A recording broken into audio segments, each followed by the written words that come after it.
These methods can be utilized to determine factors that influence trophoblast invasion, which may provide insight into major adverse obstetrical outcomes. The advantage of this technique is that it provides a visual and quantitative analysis of several factors that may influence trophoblast invasion, including proliferation and migration.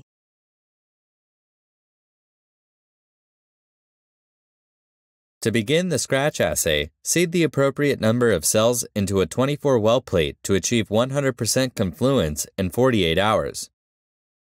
The next day, change the media to phenol red-free media supplemented with heat-inactivated charcoal dextran-stripped FBS.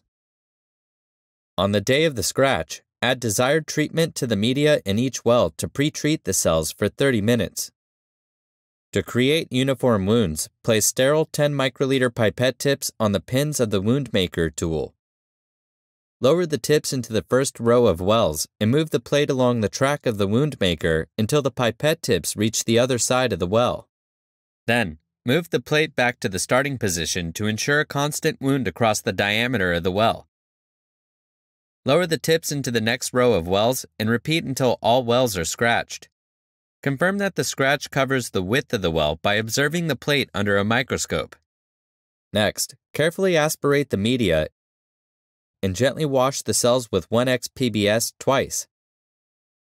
Following a final wash, add supplemented phenol red-free, stripped, or low FBS media with a desired treatment.